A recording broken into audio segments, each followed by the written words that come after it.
আসসালামু আলাইকুম, welcome to Sharmili kitchen. আজকে আমি শেয়ার করব ইফতার এবং সেহরিতে স্পেশাল একটি চিরার ডেজার্ট। খেতে দারুণ মজা, কিন্তু বানানো খুবই সহজ। আমার পরিবারে ইফতারে খুবই পছন্দের একটি আইটেম। যারা সেহরিতে ভাত খেতে পছন্দ করেন না, তারাও এই রেসিপিটি রাখতে পারেন সেহরিতে, কারণ এটি খেলে পেট ও মন দুটোই ভরে যাবে এবং খুবই স্বাস্থ্যকর একটি রেসিপি। ডেজার্টটির মেন উপকরণ হচ্ছে চিরা। আমি এখানে চিরা ভালো করে ধুয়ে নিয়েছি, কারণ চিরাতে প্রচুর পরিমাণে বালু থাকে। আরও লাগছে আমাদের গুড়, খেজুর গুড় অথবা আখের গুড়, যে কোনো একটি দিয়েই করা যাবে। কলা কেটে নিয়েছি, সব কিছু আমরা রেডি করে নিয়েছি। খেজুর নিয়েছি, যার যেমন পছন্দ সেই অনুযায়ী আমরা সাজিয়ে নেব। আরও লাগছে আমাদের জাল দিয়ে নেওয়া ঠান্ডা দুধ। তরল দুধ হলেই ভালো হয়, তবে পাউডার দুধ দিয়েও রেসিপিটি করা যাবে। চলে যাচ্ছি মেন উপকরণে। আরও লাগছে আমাদের প্লাম। এটা সম্পূর্ণ অপশনাল, হাতের কাছে থাকলে দেব, না থাকলে দিলেও দারুণ টেস্ট হবে। এই যে একটি খালি পাত্রে নিয়ে নিচ্ছি চিরাগুলো, ভালো করে ধুয়ে পানি ঝরিয়ে রেখেছিলাম। একে একে দিয়ে দেব সব উপকরণগুলো। এখন দিয়ে দিচ্ছি ঠান্ডা করে রাখা তরল দুধ। এই ডেজার্টটি আমরা অবশ্যই ঠান্ডা করে পরিবেশন করব, অর্থাৎ ইফতারির আগে তৈরি করে হাফ অ্যান আওয়ার যদি ফ্রিজে রাখি, তাহলে খেতে আরও বেশি সুস্বাদু লাগবে। এ পর্যায়ে দিয়ে দিচ্ছি লিকুইড গুড়,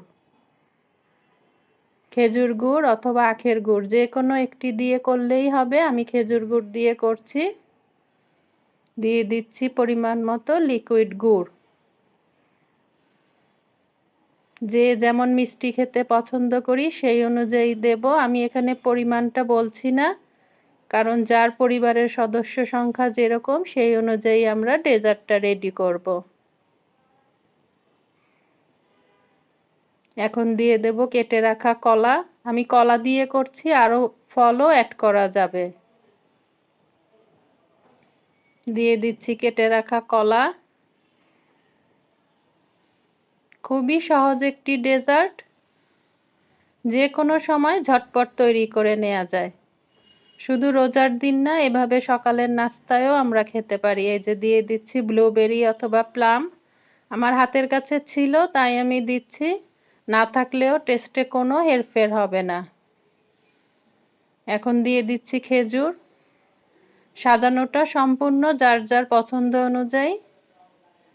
একসঙ্গে তৈরি করে রেখে তারপরে আমরা ইন্ডিভিজুয়ালি পরিবারের যার যেমন সদস্য সংখ্যা সেভাবে সাজিয়ে নিয়ে আবার প্লাম এবং খেজুর দিয়ে দেব। তৈরি হয়ে গেল আমার স্বাস্থ্যকর চিরার ডেজার্ট। রেসিপিটি ভালো লাগলে অবশ্যই ট্রাই করবেন এবং ফ্রেন্ডস অ্যান্ড ফ্যামিলির সঙ্গে শেয়ার করবেন। নতুন বন্ধু হয়ে থাকলে চ্যানেলটিকে সাবস্ক্রাইব করে রাখতে পারেন। প্লিজ বন্ধুরা, ছোট্ট একটি লাইক দিয়ে দিবেন ভিডিওটিতে। আজ আসি, আবারও চলে আসব নতুন কোনো মজার রেসিপি নিয়ে। আপনারা সবাই ভালো থাকুন, সুস্থ থাকুন, আমার জন্য দোয়া করবেন। আর ডেজার্টটি বানিয়ে খাবেন কিন্তু। আজ আসি, আল্লাহ হাফেজ, আসসালামু আলাইকুম।